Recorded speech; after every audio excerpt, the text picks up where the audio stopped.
The first half of this video, I am going to cover how Jeremy got into the business and how he became a lead vendor and kind of how we met and a little bit about Jeremy and how he was actually able to build a large lead company while raising 4 children. And then the second half of this video, we're going to take a little bit more of a deep dive into the nitty-gritty of Facebook marketing. Jeremy's going to give you some of his secret tips here. Jeremy's generated over 500,000 leads. So he's generated over 500,000 final expense Facebook leads. So Jeremy is like one of the OGs of final expense Facebook ads that exists. He was doing it before anybody else was doing it, really, when it was like when it really, yeah. So he's been in it and he knows the game inside and out. So why don't you introduce yourself a little bit, Jeremy, and who you are and how you got into Facebook running ads. Yeah. So my name's Jeremy Copatana. Yeah. So I started that back. I mean, I think it was just Cody and I potentially at that point. And anyways, I graduated as an accountant and I went to work as a CFO. So I've been I was a CFO and accountant for a long time before I joined in insurance. But I mean, fast forward, it's like I was just not happy with like that 6-figure safe salary. I wanted to I got to the top and I got really bored. And so I was like, I need to learn how to sell. What's the worst thing to sell? Because I need to learn how to sell. I was like, oh, life insurance. That must be really sucky. So if I want to learn how to sell insurance, if I want to learn how to selling life insurance is probably like the hardest thing to do. So I was like, let's go. I mean, I've always been like a proponent of like, if there's something that you want to do, like do the hardest part of it. So like, I agree. For example, like in college, I wanted to learn how to speak better.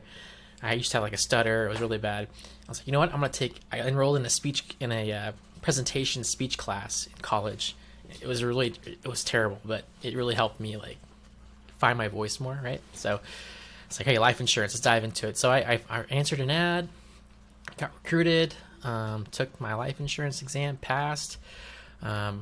And I found out I had to buy leads, and I was like, oh, how much are leads? Like, oh, $30.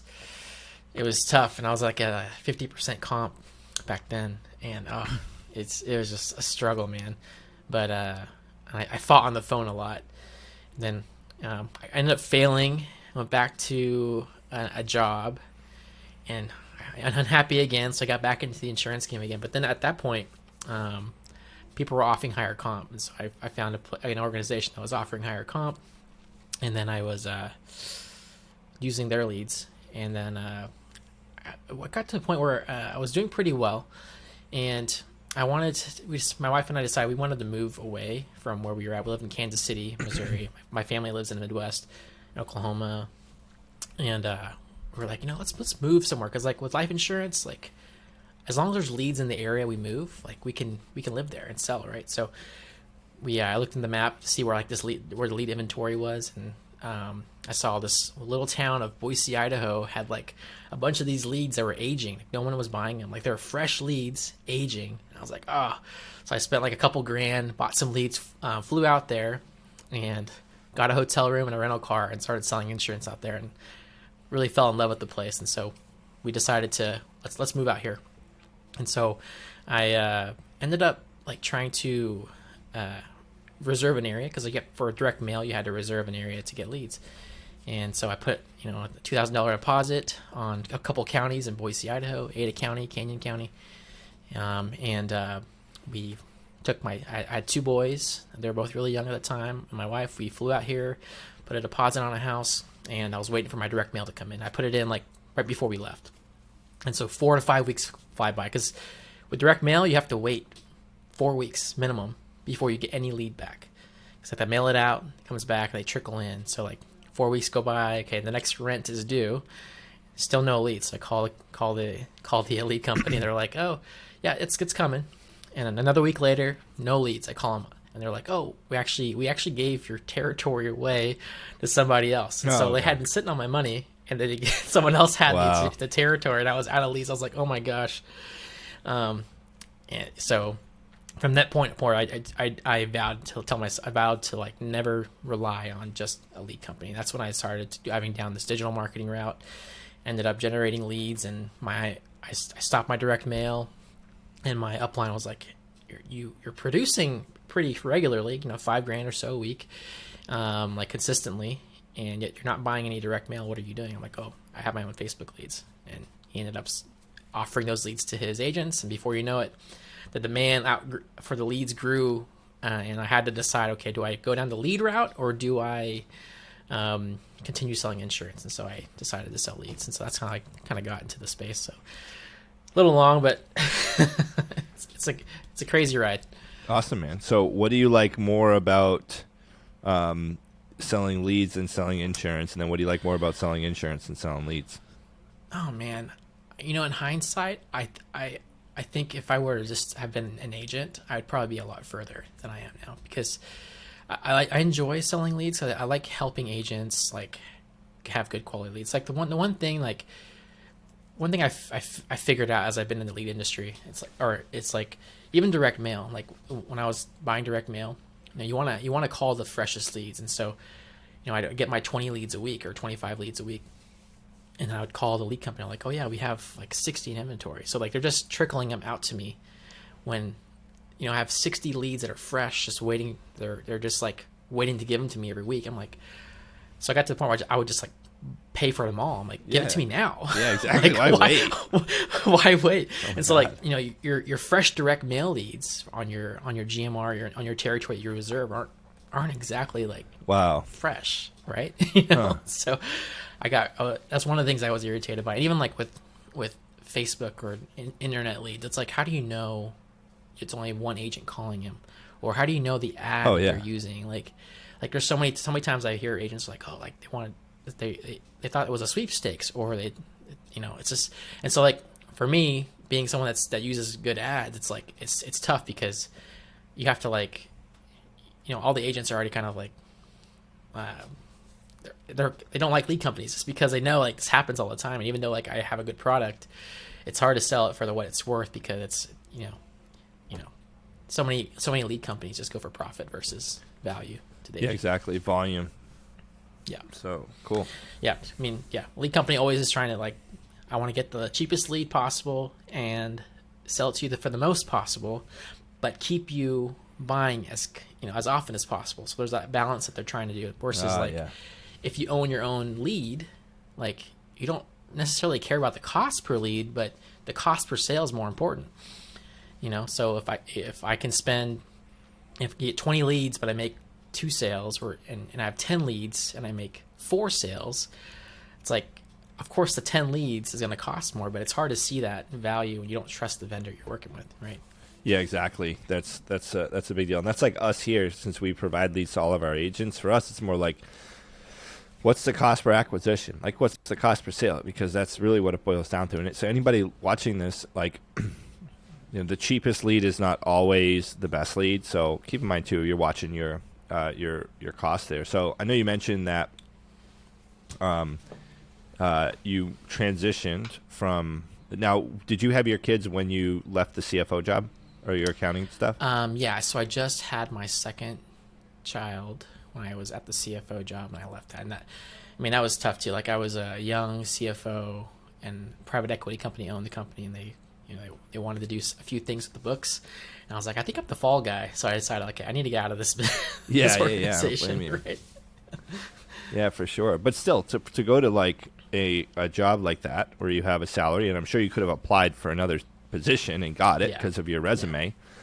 So like, what made you feel comfortable with the jump? I'd be surprised if you did feel. I'm sure it was a little bit anxious, and then how was that at home and everything, like with that whole transition? Yeah, it was tough. It was tough. Like, we had my wife. All these decisions you make, especially if you have a family, it has to be a family decision. Like I can't just like quit my job and then, says, hey, wifey, sorry, we have no salary. Yeah. You have to have support, and so that was the big thing, having that support. And so we had a nice home, we had rental homes, and so like, what we decided to do is just we basically liquidated everything. We moved back to with family and rebuilt from there. I was like swallowing my pride and saying, okay, we can continue with what we were doing. And our relationship was tough because like at 2 a.m, I'd get a call from like, the CEO or whatever needing to get something done. And it's like, you think you have a salary that, it's safe and you have a good life, but it's like, you basically have sold your soul to the company. It's like, You're an and at that indentured level, servant. yeah, at that level, it's like they're like, this is your salary. You got to make a good salary, so we're going to take as much from you as we can. And so Yeah. it's up to you to say no, put your foot down. But then you don't know, like, did I put my foot down at the wrong time and lose my job? Yeah. And so it's a tough. You're not in control of your time at all. Yeah, I think so many insurance agents overlook that too. Like, I have some friends who are in high salary positions at big companies, and like, if that company's like, you got to go somewhere tomorrow, they don't care if you have kids. Like, they don't care. Like, you know, they're not the company's kids; they're your kids. You know, they don't care if you have plans with your family. They don't really care if your grandmother died or your mom died. It's like, you gotta show up for that stuff. And granted, every company's different than others, but I've seen that. So I think insurance agents don't understand how much opportunity there is for them to produce that same income and have that freedom and flexibility to be able to, like, you know, granted, and now there also isn't much freedom in insurance when you first start either, right? Because you're grinding. And What's I'm that sure when meme? It's like, I quit my 9 to 5 to work 24/7. Yeah. Yeah, it is. That's really how it is, man. So, But but the thing is, you get to choose, you know, where to put that time at. It's like, it is tough though. I would say. I mean, I always recommend.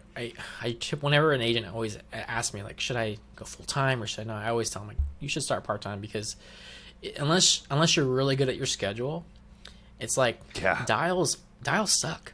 they suck, You know, dude. but that's the way you make money. If you're not willing to, like, do your dials, like, it's just not going to work out, right? So, you know, it's at 9 a.m, you're making dials, and like maybe you get a text from a buddy, or, you know, your wife says, hey, let's go do this, or your kids come to you. Like, it's easy, like, oh, I'll come back to my dials.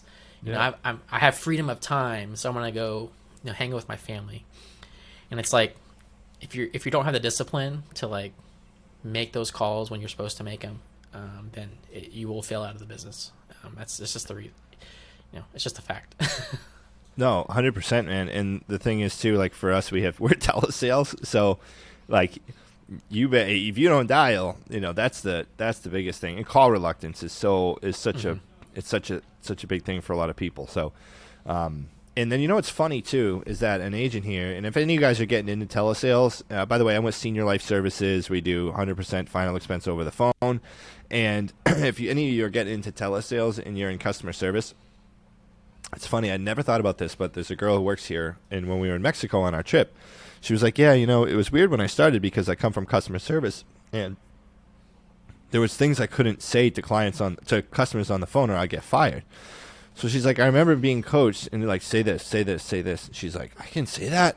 And, you know, nothing bad, but if you're in customer service, so you came from some sort of a phone position where you're monitored, like, it can be hard because you may hold back on things to say, because there's certain things that you always have to, like, do what they tell you. And so yeah, the dial count's big, and I agree with the scheduling thing too. And that's actually the first thing I cover in training with new agents is scheduling and goal setting, because if you don't get your schedule down, even if you're a veteran agent, like, literally, even if you're a veteran agent and you're watching this and you're not producing where you want at the rate you want to, it comes down to your scheduling. And maybe you're dialing all day, but you're probably not training as much as you should. So, Jeremy, now, at what point were you like, yeah, I'm gonna stay in leads for now, and kind of put the insurance thing, you know, is it when your income from leads surpassed your income from insurance, pretty much? Yeah, basically. And then it was like a fork in the road. Basically, it's like, either I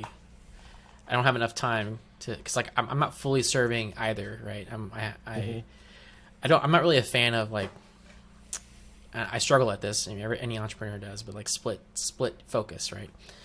You know, if you people always talk about multiple streams of income, but it's like, most of the successful people have built their first stream first and then added a second one, right? Not all 5 at one time.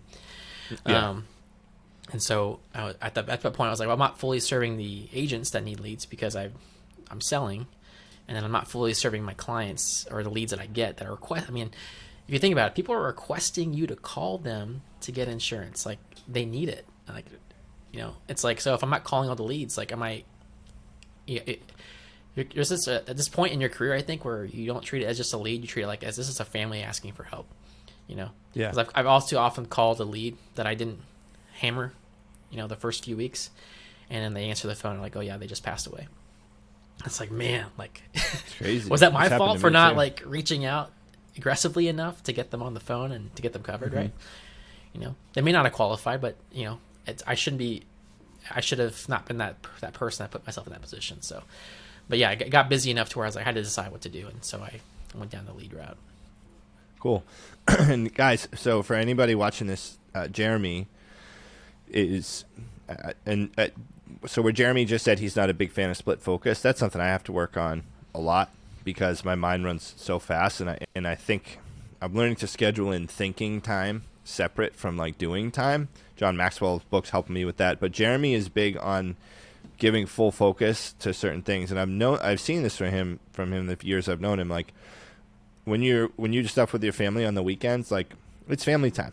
No, and I know that. So if I send you a text, it's because like I know like I'm like if I don't send this, I'm not going to send it ever. But I just want it to be there, and then he'll probably want to respond whenever. Maybe he's like, oh, it's But I think Hope kind of likes me too, so I think it's maybe Yeah, not a huge thing. But you are one of her favorites. So but you've done well. Cool. How do you like split that time up though, bro? Because so many people struggle with that, and then how do you make that decision to be like, hey, like this time is for my family, and then this time is for my business, regardless of like what happens at that time. When you're with your family, I feel like you give that full 100% attention in. So how do you split that up? Man, it's a matter of putting, like you have to have clear goals, and you have to have clear intention on like, okay, why am I doing what I'm doing? It's like, okay, I'm doing what I'm doing to provide for my family and have free time with my family. But then also like if you're not doing work focus, then you're not going to be able to give the time. And so that's always a struggle, I think, is like your wife's like, okay, or your family's like, hey, we're sacrificing, let's spend time with me. So there's always this balance, but you really have to get clear on what you want to do and then why you're doing it. And then having the people that are around you, like your family, be on board with that. Like you have to have that discussion, and sometimes you have to say no to things that you really want to do. There's so many opportunities, especially like as you get successful and you grow, opportunities come out of the woodwork, and it's like opportunities that you've never had before, and it's like they're like the best opportunities, and so like you want to jump on it because it's like I never got someone to reach out to me to want to do this. But sometimes like you have to think, okay, if I do that, it's going to take away from my family. Is that what I want to do? And is it really going to serve my end goal? So saying no to opportunity a lot of times is what you have to do. And then with your family, having that clear understanding, like, okay, when work time is work time, and if I can show them that when I do work, I work fully and I produce, and then when it's family time, that I'm showing them like I'm not checking my phone, they'll understand that I can keep my word, and then they trust that. But the moment that you're with your family and you start bringing out your phone and texting your agents or texting, start doing some work, like they can see, okay, work time is bleeding into family time. Then whenever work time's happening, I'm going to take from that, So it happens all the time. Like you put your deposits in, you're doing well, and all of a sudden, like, okay, you start working. You start working during family time, and without a doubt, whether it's on purpose or not, your family will end up coming to like bother you during work time because they're like, well, he's working during family time. Well, I'm going to try and get my time during work time, and so you end up not getting anything done. So you have to be clear on that. Yeah, for sure. And I think like it's like every entrepreneur struggle, like, right? Like we love our businesses and our goals, and then it's like we love the people in our lives too, and like it's important to understand that they may not see that same thing that like the obsession that we can have for our business is it's not always. I mean, people understand it, but at the same time, it's like also there's more to life too. And you've raised 4 kids. I have 4 kids. Like, and you have 4 now. And I think that's so impressive, man, because, dude, I got agents who like have a dog and they struggle, Never mind like 4 kids. I have a dog too. Yeah, yeah. And also too, a big thing, guys, to note here is that I'm sure Jeremy has a never-ending to-do list of potential ideas for business and growth. And we feel like we can all. And John Maxwell talked about this in a book. He's like, after 50 years, I've realized that I'm never going to get that list done. Like I'm just going to focus on the most important things on it, because no matter how many things I check off that list, I'm always going to have things to do on there. But what advice do you give anybody getting into insurance? And trust me, guys, if you think running a lead company is easier than selling insurance, you're mistaken, because anybody watching this is probably, if you ever complained about leads before, then Jeremy was on the receiving end of probably 50 times that amount of things. So not saying anything about lead quality. He has great leads, but still, you get a brand new agent who's never sold before. They buy 50 leads. They call them once. They're like, oh my God, what happened? So I'm getting off topic here. What do you recommend to anybody watching this who has a family and they're raising a family and they're getting into insurance? Because you literally took a leap from a secure position to get into insurance. So what would you recommend? Yeah. So the biggest thing when I first started was my family buying into what I just did, right? And so they didn't see the belief until they saw the deposit come in. So my recommendation in the beginning is do as much as possible to get that first deposit, because they're not going to trust in your ability because it's something new. But the first time you get that deposit, it becomes real to them. I mean, it becomes real to you as well, because if you've never done it before, it's part of your mind is like, is this real? Like, I see all these big numbers everybody's doing. I believe it's real, but you still don't know it's real until you get that first deposit. But once you get that, you might have to have a discussion with your loved ones. Like, hey, I'm going to work hard for this next couple weeks. It's going to suck, but I promise once that's done, I'm going to give you time. And then get that sale as quick as possible. When you do, you can go back and create a more sustainable schedule. And so that's what I did. First thing I did was okay, I just was on the phone all the time trying to get the sale. Finally I did, got the belief, and then we decided okay, let's gamify this. So my goal was, okay, by Thursday I want 5,000 AP. And so whatever I need to do to get 5,000 AP. And if I got to 5,000 AP on Wednesday, then I took the day off on Thursday to be with my family. It was a game. It's like if and it's like some people are like, yeah, you need to make 10,000 AP a week. It's like you have to decide what that number is for you and like what kind of lifestyle you want. But like for me, it's like, yeah, I wanted all the money in the world, but I can't replace the time with my kids at this point in their lives. And so the goal was, okay, we're going to try to hit 5,000 AP. If I hit it early enough, we'll take a day off for the week and I'll spend it with my wife and kids. And so the whole family was involved. Okay, like, don't bother dad, let him sell. When he hits that number, like, we block and tackled everything for dad to do that, and now he's going to spend time with the family an extra day. And so it just everybody's involved with it, right? So you set that like target, like the whole family's in on it. So yeah, but if they can be part of the success, like they also get to feel the success of that you had, and so they get to see that example that you put for them. And so that's I mean, you always want a good example for your kids, and at the same time you want to provide a good income. So whatever that number is, like this day and age with how the appreciation has been, it might be maybe 10,000 is the number, right? but it's up to you. That's your decision what that number is.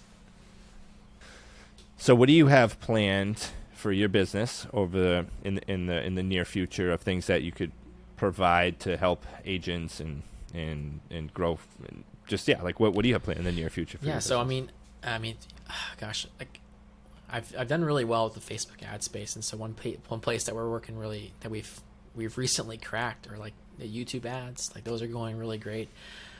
We've cracked LinkedIn ads for recruiting, so those have been monstrous. I mean, we're talking under $10 a lead for licensed agents and like for your costs. And so we have that. And one thing that I feel like the industry hasn't really found a focus in, at least for the agent side, and what they can build is like SEO.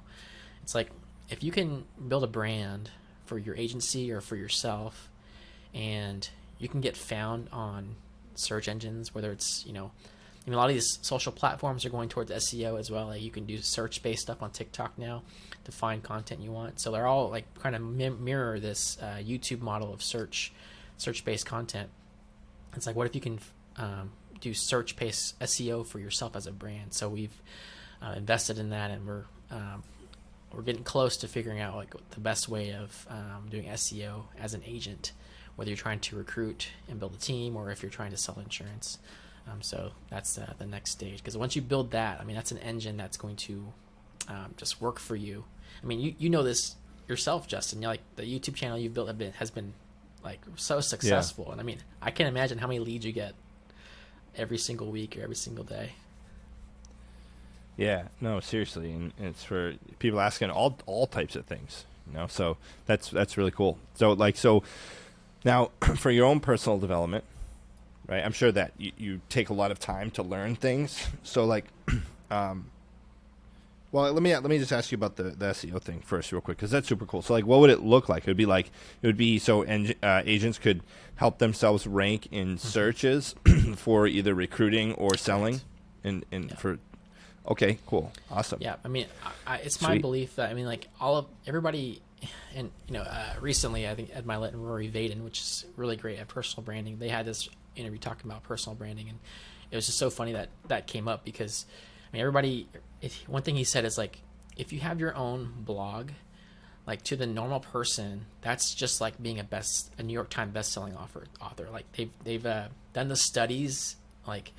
So like the regular person on the street, like having your own blog is the same to them as someone that is a New York Times bestselling author. So that's something so easily that we can do. We can go, get a WordPress site and get that up and start blogging and making our voice be heard, and just having that as our brand already elevates our authority. We all want to get this, like, write a book and all that stuff. Like, you don't have to do all that to raise your authority level.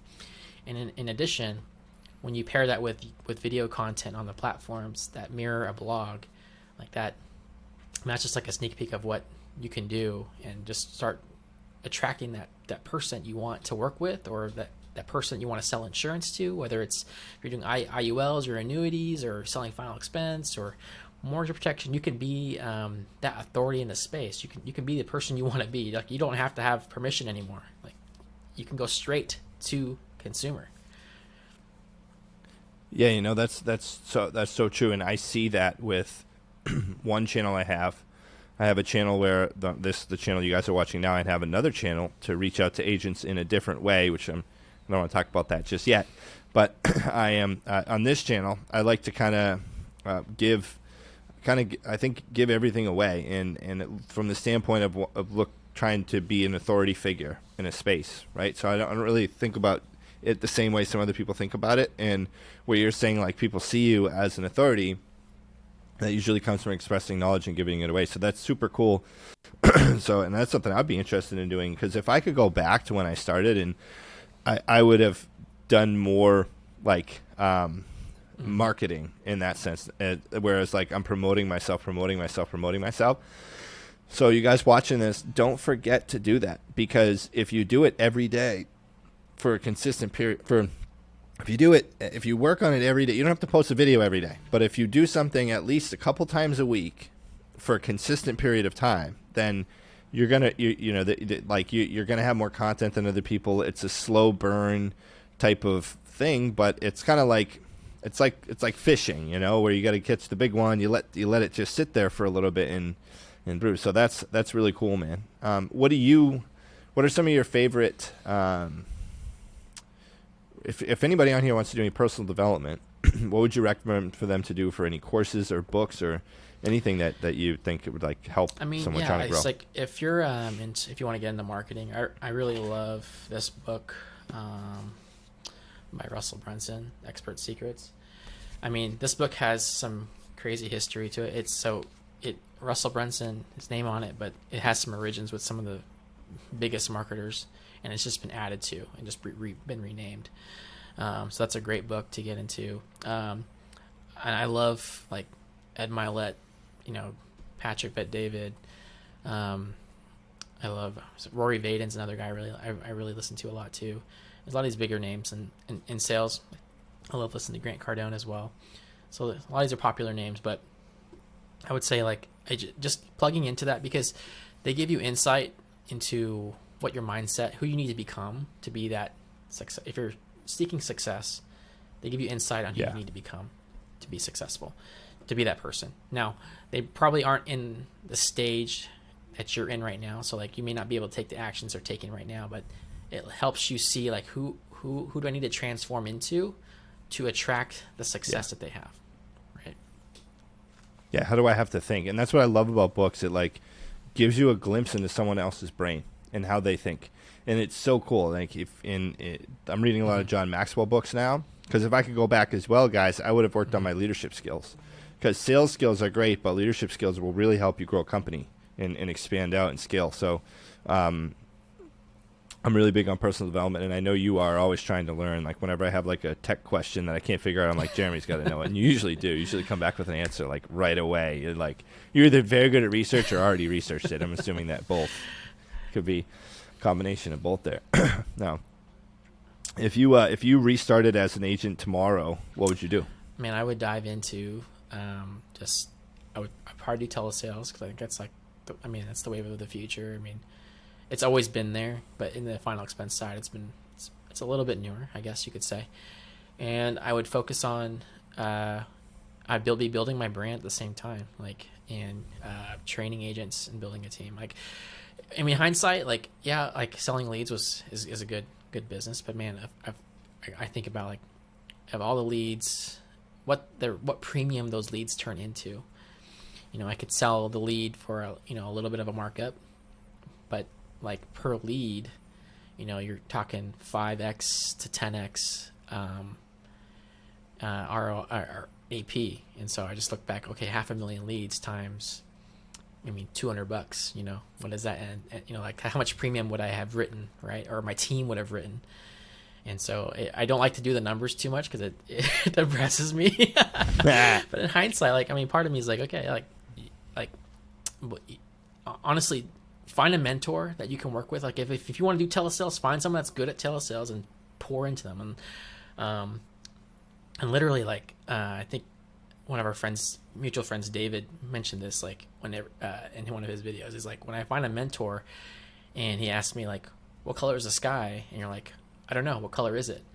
Like, what the color of the sky is, but you're like, okay, I'm going to ask my mentor what that is, because I want to know everything they know. And once I know everything they know, then I can start putting my stuff back in, right? So I would just pour into that mentor that you want to be like, Yeah, exactly. And guys, if you go look for a mentor too, and you're not going to work with them directly, like, there's ways to reach out to people. I read this in a good book I'm reading on real estate. It's like, don't make it like the awkward high school date thing. Like, can you be my mentor? No, like, just talk to someone, ask them questions, get to know them, see how you can maybe provide value to that person, and reach out, ask questions. Because what I've found is, like, some of the most successful people in this business are the most generous when it comes to information and wanting to help other people. Like, I've gone to some very successful people in insurance and asked them questions that I didn't think they'd answer, and they'd be like, "Oh yeah, just do this and this," and I'm like, "Dang, that was cool." Like, I've gotten, just listen, small tweaks lead to big peaks. So sometimes those little pieces of information are the key pieces of data that you need to just completely launch yourself to another level.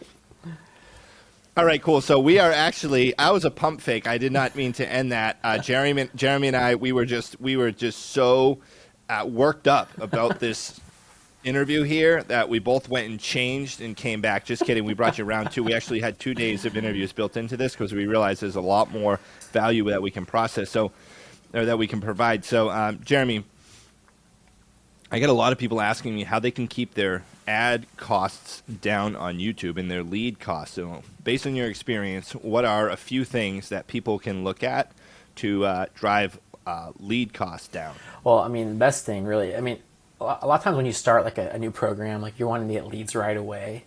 And so people are just tempted to like, okay, let's do $150 a day budget. Like I'm gonna buy, like I buy my leads. I spend $500 at a time to buy my leads. I'm gonna try and dump as much money in my ad right away. And that's a quick way of first getting your ad account potentially like flagged, and then secondly, like you don't know like if that day is just a bad day for advertising, because all we're doing is we're bidding on the market to show an ad on someone's phone. And so even though it's like, suppose it's final expense, we're not just competing for final expense like leads. We're competing for attention for people in that market that we're advertising to. So whether it's, they could be a good candidate for like finding a senior home, or like, the next a magazine subscription. So like we're all fighting for that attention on the phone. So usually starting slow is great. Secondly, on the platforms, usually you can put a bid cap or a bid target on your ads. Like on Facebook, for example, there's a bid cap, there's a cost cap as well, and so using those helps tell Facebook, okay, this is what I'm willing to bid for traffic. So if it's like midday and there's like thousands of people trying to get that same attention, like we just won't advertise during that time. We'll advertise in the lower cost times, and you'll be able to keep your lead costs down. Those are two really important things to think about when you're getting started and submitting your campaigns. And after that, if you think about it, like we're trying to get people to, we're trying to show our ad, then we're going to get so many clicks from the ad, and then those clicks are going to turn into like maybe page views. If you're doing a website campaign, you'll get so many page views, and out of those page views, a percentage of those are going to complete the form. And then you get to the thank you page, you might have a call to action on the thank you page, and a percentage of those will take advantage of that, right? So there's steps along the way, and if you can just monitor those and just watch those percentages, you'll know like, okay, maybe I'm not getting enough clicks, so my ad isn't good enough, or maybe my conversion rate is really low. They get to the page, but they don't fill it out, so maybe I'm not as clear or I give too much information away on that page. And so really just monitoring each of those pieces. It's similar to like when you're dialing leads, like, you're comparing like my pickup rate and my appointment rate, and then my close rate, and then, how many of those actually stick on the books. Just really watching your numbers. Okay, cool, man. That's huge. And it's like YouTube for me. It's like, hey, what thumbnails make people click? Money and numbers, right? Because we're all greedy insurance Right. agents. And then what makes people stay watching all the way through? What helps me not lose the audience right away? So it's similar. Yeah, we're taught this in insurance too, like insurance sales. It's like I remember when I was like booking appointments to sell insurance, like you get someone on the phone and it's tempting to try and qualify them on the phone right away and try and do all that work before getting the appointment. And it's like we're always taught like just sell the next step. And so it's similar with advertising. Like you're just trying to sell the next step in the process.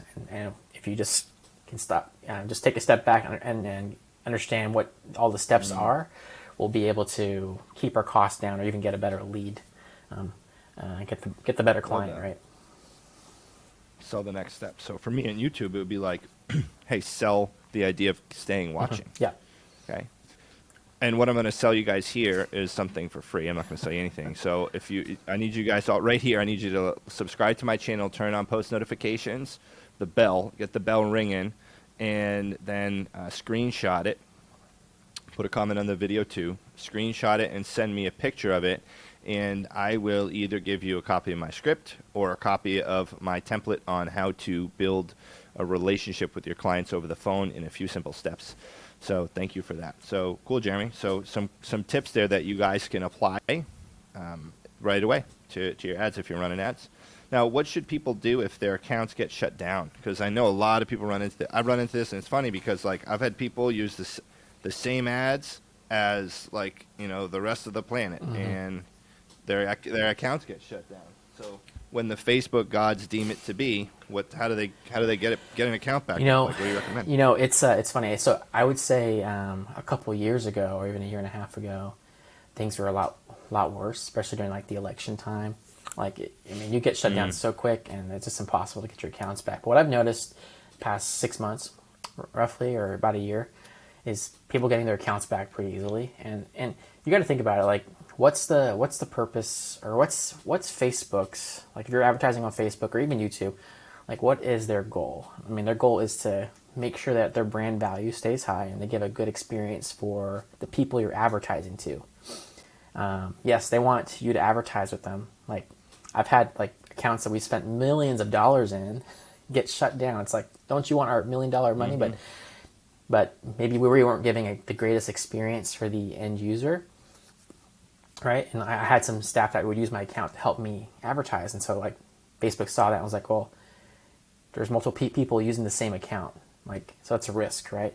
And so they want to make sure that they're real people on the platform. It's not just like bots, you know, and not scammers. Like there's not something fishy going on. Facebook has like the idea of like one login, like so each login is like your identity, and so Secure, right. So if you think about it from Facebook's perspective, like what am I doing that may cause some doubt in that, and then the AI will shut you down, right? So things that we can do is verify our personal account. So like when you go verify your personal account, I mean it'll act like you're going to be doing ads for political. But what you're doing is you're going in there and just like setting your ID in. They're going to verify your address. Okay, once you do that, okay, that shows that's one step of showing like, okay, I'm a real person. And then when I'm advertising, I mean, when you first create a new Facebook page and you create an ad account and you go advertise right away, and you're trying to spend like $500, like, I mean, that who does that, right? It's to them, it's like risky. Like I have no idea who you are, and you're about to go show some ad that I have no idea what you're advertising, and I have no idea who you are, and you want to show it to $500 worth of people, and to them, that's risky, right? So, I mean, if you start slow, show that experience, and then you start upping the budget, you're going to have a much better time. Now, if you do get shut down, it really is just being consistent. Like you might have to push back and ask for a review multiple times. But as long as you've done those steps of verifying things, you should get your account back within 5 to 7 days. Cool. I'm going to apply that to some of my accounts and ask a few times. Now, what's an advantage to? What would an advantage be to buying leads instead of generating them yourself? It's really a matter of trust and time. I mean, those are the two things I would say. Because, I mean, when you're a brand new agent, you're learning how to sell, right? And if you go and try and generate your own leads, now you're learning how to sell and generate leads. And so you've got a lot of, I mean, it's a huge learning curve. And so I think what ends up happening is like you have multiple points of doubt. And so like, and you haven't perfected either of them, either the selling or the generating. And so you don't know what the issue is. You don't know if the problem is in the lead you're generating or the problem is in your sales script. And so what I would say is, if I would perfect the sales part first, if you're getting into insurance, and so that may be buying leads, and using your mentor script and getting coached on your tonality, which is incredibly important on the phone, and then perfecting that. Once you get that down, I think it'd be worthwhile to generate your leads, because then you can go mimic the quality and maybe even improve the quality. Now your skills on the phone are strong.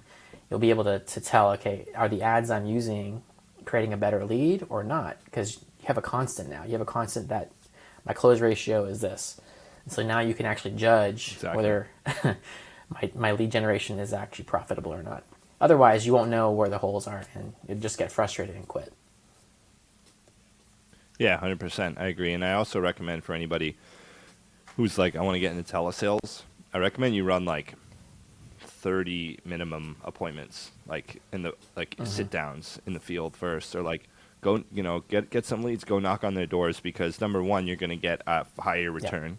Like if you buy 50 brand new leads and you've never sold insurance before or been in sales, you're really asking to get in trouble. Dude, I remember buying like mortgage protection leads, so like $40 brand new, like as a brand new agent. And like when I got hung up on, like that was $40 down the drain. I got so mad. I would actually call the client back and we would fight. And it's like, it doesn't ever get anywhere, right? Yeah. It's so funny though. I used to fight clients like that, but I was like the person, I would just call them unless they said put me on the do not call list, I would still call them. I was looking earlier. Some of those clients and my agents don't really fight like that for sales anymore, because they don't have to pay for leads, but I did. So I was like, this guy, Gary, I'll never forget him. He called me the worst insurance agent ever. He called me, this was when you and I had just met, bro. He called me, it was one of the first things I, from leads I got on ads. Worst insurance agent ever. I'm a effing POS. I am this and that. And the guy, like, he was cool with me. And then we got on the interview. with Aptical, and he just exploded on the lady. And then he called me, and he was like, and it was just, but I had to call him for like 3 or 4 days in a row, and he's still paying to this day. So I just checked his policy. It's still awesome. active, like That's 4 years awesome. later, you know? Yeah, so I was like, dang, I want more Garys.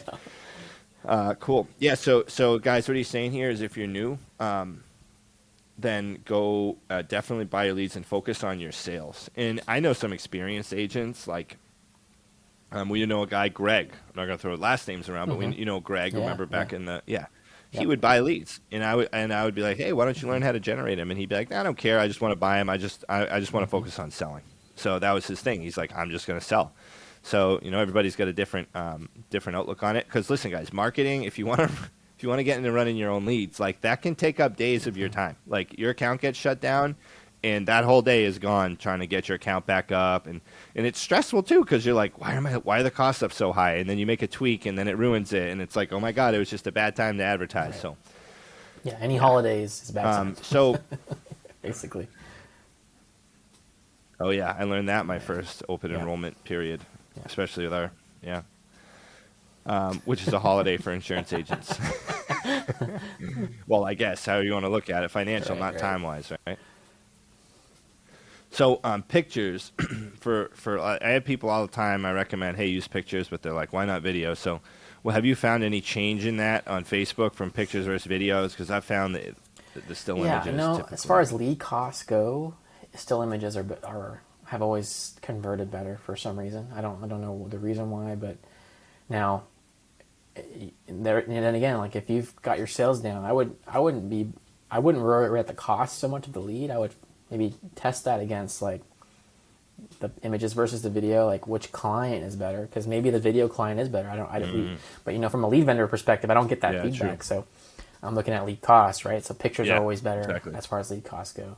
But the benefit of video though is like you can retarget easier. So like if you have a minute video on Facebook, like you can retarget people that have watched half the video or whatever. And if you notice, like, okay, at 50%, at half the video mark, 30 seconds, it mentions the price or something, and then they drop off. Like maybe you can follow up with a better ad that addresses that concern. So you have more information with the video. So potentially, if you go down, and actually build out your lead gen system, like a full system, it might be better. But as far as like, if you want to get leads right away, like images are definitely better. Mm-hmm.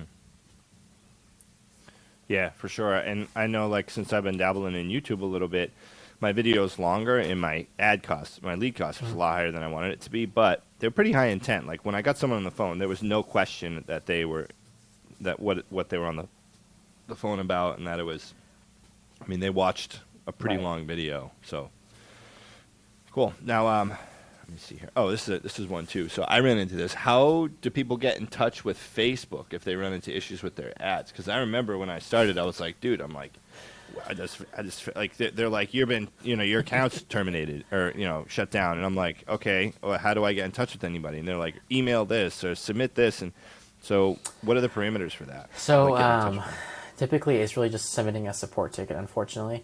And every now and then, I think there's a link. I'll have to find it, Justin. I think there's a link for a support chat. Now, it's not always available for everybody, but there is a link, I believe, out there where you can, like, if you click it, open a ticket, and you can actually submit your chat. Now, I don't know if, I've been told, like, the chat sounds like a real person. I've been told, like, a lot of times it's actually you're chatting with a bot. Like, it's pretty impressive, but wow. Yeah. I wouldn't be surprised. Yeah. But the best way, really, unfortunately, like there's no phone number to call, and actually I've been on multiple calls with like Facebook reps and stuff, and even like the Facebook reps are pretty like low level, so like they'll call you, unfortunately, like it's supporting support tickets and then Facebook support chat, which is the best way to go about it. Isn't that insane? They can build such a big company with zero customer support. Right. Well, they have them. They really. They basically. It's almost like basically a monopoly. Well, although now, they're getting challenged with obviously TikTok is challenging for attention now. So like, it's good when you have competition. Yeah, like you had that thing where they'll pay you for reels or something. So I hardly post much, and they offered to pay me like $1,200 a month if I post so many reels, right? It's like not much money, but I'm like, I hardly post at all. They're offering me money to post reels. It's like that's how desperate they are. Like they're Crazy. not now trying to pay people that have, a certain following maybe, or a certain type of people that are your followers maybe. Like they're trying to reach certain people, and they want that attention on the platform, because attention on the platform equals ad spend for them, right? And so they can monetize your attention, but now they have competition. I think this is probably the reason why That's you don't true. get banned permanently as often anymore. Because like, if you get banned, you're just going to go spend your money on TikTok or YouTube. Like you've got other platforms now, Yeah. which is a good thing for the market, for us as advertisers. Yeah, 100%. I agree. Because that used to be a death sentence. I remember the first time it happened, I was like, yo, because I Yeah. had all my agents. And especially if you try to build an agency and you're running the ads, Yeah. that's just like, it becomes your life. So now, we talked a little bit about the lead gen side of it. And now, what are some tips you give people who are going to work Facebook leads? I would work them as quickly as possible. I've heard people like say, well, my upline says that's just to get the full list and then call the list and this and that, like, which I agree with. Like, I think you should have a dedicated call time. But if you're getting a lead in, like it like pings your phone, like, I mean, they're literally just filled it out. So if you call them back, I mean, they're Yeah. right there on the phone. Like that's the hardest part, is getting them on the phone.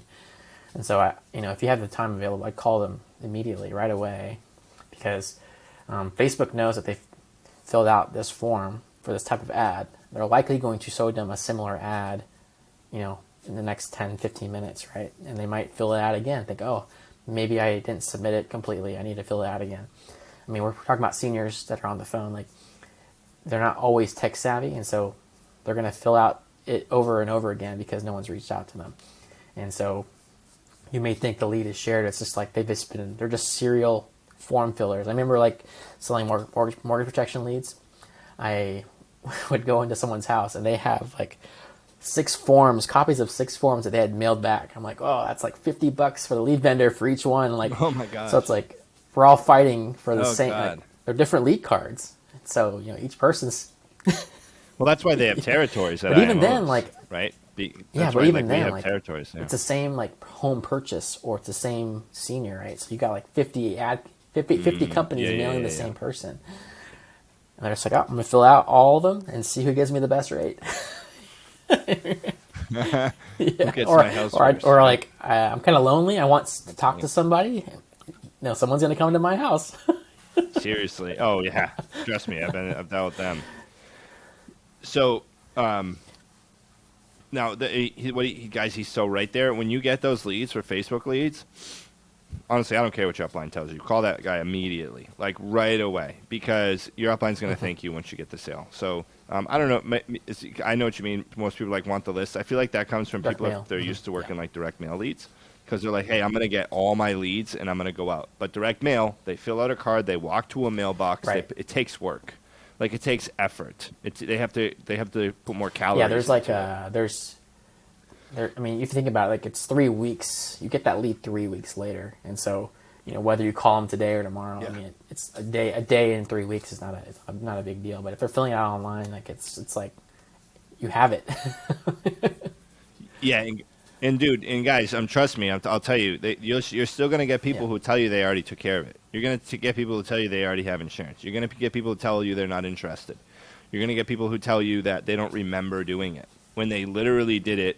Like, literally, like, and I've told people that they set the world record for buying insurance, because I'm like, so you were on Facebook and you submitted your information to me, and then I called you within 5 seconds. In the time of you hitting that button and bringing the phone to your ear to answer, which was probably like 10 seconds, you bought an insurance policy. I am extremely impressed.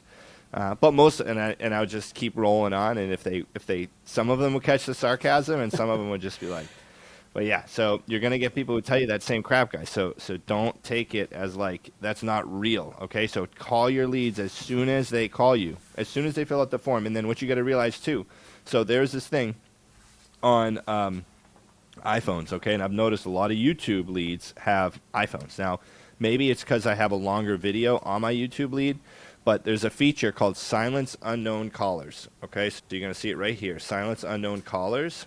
And when this is on, Okay, when they turn this on, if they have an iPhone, I know my screen's dirty and I have to get a new screen protector, guys. So, all you people out there, I get it. You guys can send me one on Amazon for all the value I provide here. So, silence unknown callers. When that's on, if you're not saved in their phone, you're going to voicemail. So you may call all these leads, and Samsung, I'm sure, has it. They probably had it before iPhone because Samsung usually is better tech than iPhone. So when you call them, if it goes to voicemail, goes to voicemail, goes to voicemail, goes to voicemail, don't take that as them not having a real phone, or that being a real number. Text them. Manually send them a text message from your phone. Okay, say, hey, you just did this. The TCPA rules are, Jeremy and I, we are not attorneys, but we did read a pretty long article about it the other day, and based on a ruling with Facebook, it seems that if someone texts someone from your cell phone, it's not as you're not really asking for a violation. Like I said, I'm not an attorney, but based on what I read, it's like, hey, you have to be doing it from like an automated texting platform where it's like an auto dialer. So your cell phone, send them a text. Hey, this is Justin. I would say, hey, this is Justin with Senior Life Services reaching out because you just filled out you requested some information on Facebook on match the marketing too. So ask your lead vendor, hey, kind of what does the ad say? Does it talk about life insurance, final expense programs, a burial program, or a state-approved burial program? That way you can text it. You reached out about the state-approved burial program. Because if it says state-approved burial program on the ad, then you call them, hey, are you interested in final expense life insurance? They don't add up at all. So you have to match your pitch to the marketing and then text them. And I've gotten plenty of sales that way. Just texting them and say, would you rather communicate via text, email, or a phone call? Give people what they want. If they want to communicate, I promise you, they filled out that form. They did not want an insurance agent to call them right away. Yeah. I don't know anybody. They probably didn't, right? So just give them what they want, and then you can nurture it that way and try to send a try video, to follow up. send a picture of the lead or the ad. If you're doing your own Facebook marketing, you have a picture of that ad. I mean, that'll jog some memory. Mm-hmm. And you think about it too, like whenever they answer the phone, like.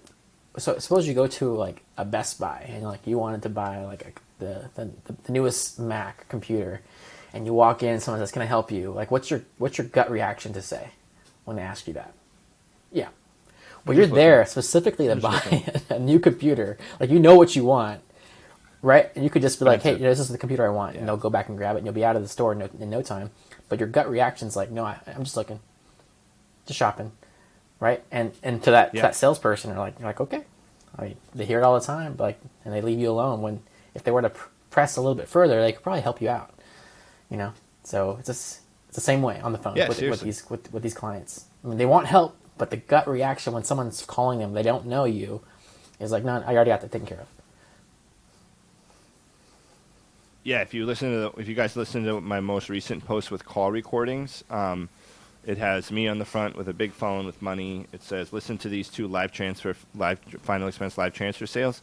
The first sale, the girl gets someone on the phone. She's like, well, she was super hesitant, said she had insurance, but the girl just pushed through. The agent did, and ended up getting the sale anyway. And actually, it's funny you talked about a computer, Jeremy, because my computer I have here, it's a Dell XPS, which it's not as nice as like a MacBook Pro, but they are still pretty nice. And I had it in the cart on Dell.com. I think I told you about this. And then I left the cart. You have to make an account. So there is where they're really smart. In order to add something to a cart on Dell.com, at least it was when I was there, you had to log in and make a profile if it was a big ticket item. So then they have your phone number and everything. And then they probably tell you like, hey, you're going to get discount notifications or something, right? So then I left my cart and I exited out of the page, and they could tell I closed out.